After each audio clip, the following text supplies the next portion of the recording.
آج کا اہم سوال یہ ہے کہ کیا المسیح الدجال کے آنے کا وقت آ گیا ہے یا نہیں۔ ایک بات ہمارے لیے سمجھنا یہاں ضروری ہے کہ جو بھی کوئی واقعات ہوتے ہیں وہ اپنی نشانیاں، اپنے سائنس جو ہیں وہ پہلے سے دکھانا شروع کر دیتے ہیں۔ جیسے بارش کے آنے سے پہلے ہی بادل اکٹھے ہو جاتے ہیں، ہمیں اس بات کے بارے میں آگاہ کر رہے ہوتے ہیں کہ بارش، آندھی، طوفان آنے والا ہے۔ بالکل اسی طرح سے دجال کے آنے سے پہلے بھی کچھ ایسی نشانیاں ہیں جو کہ نبی کریم صلی اللہ علیہ وسلم نے اپنی احادیث مبارکہ میں جن کا ذکر کیا کہ وہ اس کے آنے سے پہلے آئیں گی۔ صحیح بخاری کی ایک حدیث میں نبی کریم صلی اللہ علیہ وسلم نے یہ بات ارشاد فرمائی کہ آخری زمانے میں ایک ایسا ٹائم آئے گا جب ایک شخص جو ہے وہ قبر کے آگے سے گزرے گا اور خواہش کرے گا کہ کاش کہ میں اس جگہ پر ہوتا۔ ایک اور حدیث میں یہ بات سامنے آئی کہ ایک وقت ایسا آئے گا towards the end of times جب جو سچ بولنے والے ہیں ان کو لوگ جھوٹا کہنا شروع کر دیں گے اور جھوٹوں کو سچ بولنے والا سمجھا جائے گا۔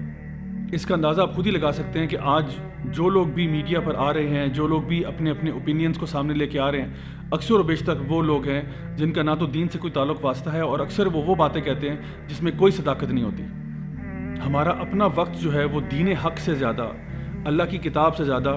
ان سورسز پہ لگتا ہے جس میں اکثر اوقات فالس نیوز اور فالس انفارمیشن ہوتی ہے۔ خود ہی اندازہ لگا لیں کہ ہم لوگ یوٹیوب کو دن میں کتنا ٹائم دیتے ہیں اور اللہ کی کتاب جو کہ حق ہے اس کو کتنا ٹائم دیتے ہیں۔ المسیح الدجال کے بارے میں جب ہم بات کرتے ہیں تو اس کے بارے میں نبی کریم صلی اللہ علیہ وسلم نے بہت وضاحت سے بیان کیا کہ وہ اصل میں ہے کیا۔ سب سے پہلی بات تو یہ کہ وہ ایک انسان ہے۔ ہاں، اس کے پاس بہت ساری سپر پاورز آپ کہہ سکتے ہیں، لیکن ہے وہ انسان ہی۔ صحیح بخاری کی ایک حدیث ہے جس میں نبی کریم صلی اللہ علیہ وسلم نے بے شمار سائنس گنوائے ہیں towards the end of time دجال کے آنے سے پہلے۔ اس میں سے ایک یہ ہے کہ دو بڑے گروہ جو ہیں جن کا آپس میں مذہب بھی ایک ہی ہے وہ آپس میں لڑ پڑیں گے۔ اس کے علاوہ یہ کہ تقریباً 30 کے لگ بھگ جھوٹے نبی یا جھوٹے دجال جو ہیں وہ آپ کے سامنے آئیں گے۔ دینی علم جو ہے وہ اٹھا لیا جائے گا، زلزلے آنا شروع ہو جائیں گے، وقت جو ہے بہت جلدی سے گزرنا شروع ہو جائے گا۔ اس کے علاوہ الفتن، بہت سارے فتنے جو ہیں ہمیں گھیر لیں گے۔ اس کے علاوہ قتل و غارت میں اضافہ ہو جائے گا، مال و دولت میں اضافہ ہو جائے گا، اور لوگ جو ہے وہ ایک دوسرے کے ساتھ کمپٹیشن کریں گے اونچی اونچی عمارتوں کی تعمیر میں۔ ایک اور روایت جو ہمارے پاس ابن ماجہ سے آتی ہے، وہاں پہ نبی کریم صلی اللہ علیہ وسلم نے یہ بات ارشاد فرمائی کہ دجال کے آنے سے پہلے کچھ ایسی مشکلیں اور مصیبتیں لوگوں پر آئیں گی جس کے بارے میں ہمیں آئیڈیا ہو جائے گا کہ دجال آنے والا ہے۔ دجال کے آنے سے 3 سال پہلے بارشیں جو ہیں وہ 1/3 کم ہو جائیں گی، اس کے دوسرے سال میں 2/3 بارشیں کم ہو جائیں گی، اور دجال کے آنے سے 1 سال پہلے بارشیں مکمل طور پر ختم ہو جائیں گی، حتیٰ کہ جانور بھی مرنا شروع ہو جائیں گے اور خوراک بھی نہیں رہے گی۔ تو صحابہ نے پوچھا کہ یا رسول اللہ، پھر اس ٹائم پہ ہم کیا کھائے پیئیں گے؟ جس سال میں کھانا ہی نہیں ہوگا اس سال میں ہم کیا خوراک کھائیں گے؟ تو آپ نے فرمایا کہ تمہاری خوراک کیا ہوگی؟ لا الہ الا اللہ، اللہ اکبر، الحمدللہ، یہی تمہاری خوراک ہوگی اور اسی پر تم گزارا کر لو گے۔ مغیرہ بن شعبہ رضی اللہ عنہ کہتے ہیں کہ میں نے جتنا نبی کریم صلی اللہ علیہ وسلم سے دجال کے بارے میں پوچھتا تھا اتنا کوئی بھی ان سے نہیں پوچھتا تھا۔ تو نبی کریم صلی اللہ علیہ وسلم نے ان سے پوچھا کہ تمہیں کیا چیز دجال کے بارے میں پریشان کرتی ہے؟ تو انہوں نے کہا کہ میں نے یہ سنا ہے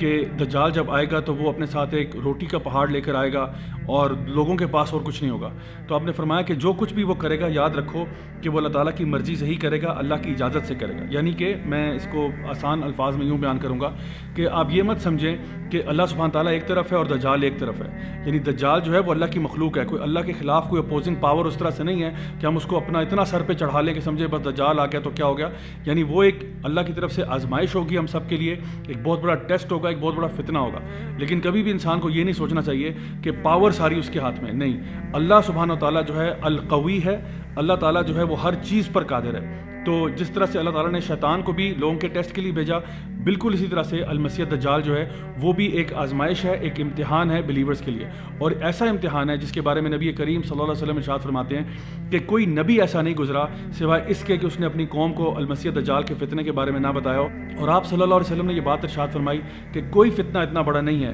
آدم علیہ السلام سے لے کر قیامت کے دن تک جو کہ المسیح الدجال کے فتنے سے زیادہ بڑا ہو۔ جہاں تک المسیح الدجال کی ڈسکرپشن کی بات آتی ہے تو اس کی کمپلیکشن جو ہے وہ فیئرش کمپلیکشن ہے، ریڈش کہہ لیں آپ کی، اس کی سکن ٹون ہے۔ اس کے علاوہ یہ کہ اس کی جو بلڈ ہے وہ بہت بڑی اور ایک بلکی فزیک ہے۔ اس کے ماتھے کے اوپر کافہ را لکھا ہوگا جو کہ تمام مومنین جو ہیں پڑھ سکیں گے، چاہے وہ پڑھے لکھے ہوں یا ان پڑھ ہوں۔ دجال کی کوئی اولاد نہیں ہوگی، وہ مکہ اور مدینہ میں داخل نہیں ہو پائے گا۔ اور اگر ہم احادیث کا جائزہ لیں تو بات یوں سمجھ میں آتی ہے کہ لگتا ایسے ہے واللہ عالم کہ دجال جو ہے وہ ٹیکنالوجی کا بڑا ماسٹر ہوگا، کیونکہ آتا ہے کہ وہ زمین سے سارے خزانے نکال پائے گا، اور وہ بہت تیزی سے ہوا کی سپیڈ سے ٹریول کیا کرے گا، اور یہ بھی کہ وہ ایک شخص کے والدین کو لگے گا ایسے کہ دوبارہ زندہ کر دیا، لیکن اصل میں وہ اس کے والدین نہیں ہوں گے، کیونکہ ہم یہ بات جانتے ہیں کہ جو ایک دفعہ مر گیا وہ واپس نہیں آ سکتا، بلکہ یہ دجال جو ہے یہ شیطانوں کی مدد لے گا، شیاطین جو جن میں سے ہیں ان کی مدد لے گا کہ وہ اس کے پیرنٹس کا روپ دھار کر آئیں اور اس کو کنونس کرنے کی کوشش کریں کہ تمہیں دجال کی عبادت کرنی چاہیے۔ دجال کا مطلب ہی جھوٹا ہے، امپوسٹر، لائر، ڈیسیور، وہ جو لوگوں کو دھوکہ دینے والا، فریب دینے والا۔ تو وہ ظاہر تو یوں ہی کرے گا کہ وہ انسانوں کی مدد کے لیے آیا ہے، لیکن اصل میں وہ لوگوں کے لیے بہت بڑا فتنہ ہوگا۔ صحیح مسلم کی ایک حدیث میں یہ بات ہمارے سامنے آتی ہے کہ تمیم الداری جو صحابی رسول تھے انہوں نے جا کر دجال سے ایکچولی ملاقات کی، اور اس نے کچھ باتیں بتائیں اپنے آنے سے پہلے کی۔ ایک اس نے بتایا کہ سی آف گیلیلی جو ہے وہ ڈرائی ہو جائے گی، دوسرا اس نے بتایا کہ اسپرنگ آف زہر جو ہے وہ بھی ڈرائی ہو جائے گا، اور تیسرا اس نے یہ کہا کہ جو ڈیٹ پام ٹریز ہیں یعنی جو بیسان کے جو کھجور کے درخت ہیں وہ بھی پھل دینا چھوڑ دیں گے۔ آج جتنی میری ریسرچ ہے اس کے مطابق یہ تقریباً ساری چیزیں ہوتی نظر آ رہی ہیں۔ اسپرنگ آف زغر مجھے نہیں معلوم اب کہاں پر ہے، کیونکہ جتنا بھی اس کے بارے میں آپ سرچ کریں مجھے تو انفارمیشن نہیں مل پائی، شاید وہ چشمہ ختم ہو چکا ہے۔ جہاں تک سی آف گیلیلی کی یا لیک ٹائبیریس کی بات ہے، اس کا پانی کانسٹنٹلی ڈپلیٹ کرتا چلا جا رہا ہے۔ اور رہی بات ڈیٹ پام ٹریز آف بیسان کی، تو اس کے بارے میں بھی کچھ ریسرچ پیپرز اویلیبل ہیں کہ وہاں پہ جو ٹری پاپولیشن ہے کتنی بری طرح سے وہ افیکٹ ہو رہی ہے، بیکاز لوگ اس کو کاٹ رہے ہیں اور اس میں کچھ انفیکشن ڈیولپ ہو رہی ہے۔ نبی کریم صلی اللہ علیہ وسلم نے یہ بات بھی ارشاد فرمائی کہ جب دجال آئے گا تو وہ شام اور بابل کے بیچ میں سے آئے گا، یعنی کہ جو پریزنٹ ڈے سیریا جارڈن کا ایریا ہے وہ، اور عراق کے بیچ میں سے جو ایک بیلٹ بنتی ہے وہاں سے کہیں سے وہ نمودار ہوگا جب فرسٹ ٹائم وہ دنیا میں آئے گا۔ آخر میں یہ کہ دجال کا خاتمہ جو ہے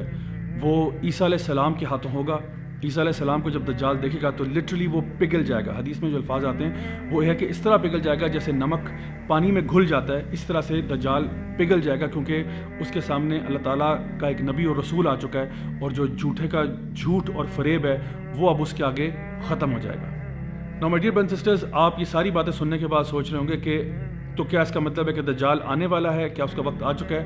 اصل جواب یہ ہے واللہ عالم، اللہ بہتر جانتا ہے، لیکن کوئی شخص بھی، چاہے وہ اسرائیل کا ہیلتھ منسٹر ہو یا کوئی اور شخص ہو، وہ حتمی طور پر کبھی بھی نہیں کہہ سکتا کہ جی 3 مہینے بعد یا 4 مہینے بعد یا 5 مہینے بعد دجال آنے والا ہے۔ اللہ سبحانہ تعالیٰ ہی بہتر جانتے ہیں کہ کب آئے گا، لیکن جب وہ آئے گا بہت بڑا فتنہ ہوگا، بہت بڑا فتنہ ہوگا۔ تو ہمارے لیے کرنے والے کام کیا ہیں، ان پہ بات کرتے ہیں۔ تو دجال کے فتنے سے اپنے آپ کو محفوظ رکھنے کے لیے سب سے پہلے تو نبی کریم صلی اللہ علیہ وسلم نے ہمیں ایک دعا سکھائی ہے جو تھوڑی سی سلائٹ ویریشن کے ساتھ مختلف کتابوں میں پائی جاتی ہے۔ وہ دعا کیا ہے؟ اللہم انی اعوذ بک من عذاب جہنم ومن عذاب القبر ومن فتنۃ المحیا والممات ومن شر فتنۃ المسیح الدجال۔ اس دعا میں ہم اللہ سبحانہ تعالیٰ سے دعا کر رہے ہیں کہ یا اللہ ہم تیری پناہ میں آتے ہیں جہنم کے عذاب سے، قبر کے عذاب سے، زندگی اور موت کے فتنے سے، اور مسیح الدجال کے فتنے سے۔ یہ وہ دعا ہے جو کہ نبی کریم صلی اللہ علیہ وسلم نے اپنے صحابہ کو یوں سکھائی جیسے ان کو سورہ فاتحہ سکھائی تھی، اور صحابہ کرام رضی اللہ عنہم اجمعین جو ہیں وہ اس دعا کو ہر نماز میں پڑھتے تشہد کے اندر۔ تو میری آپ سے آج کی پہلی جو گزارش ہوگی وہ یہ ہوگی کہ یہ دعا یاد کر لیں، اس دعا کو ہر نماز میں تشہد میں پڑھیں، چاہے وہ آپ کی نفل نماز ہو، سنتیں ہوں، کچھ بھی ہو، یہ دعا آپ نے تشہد میں ضرور پڑھنی ہے۔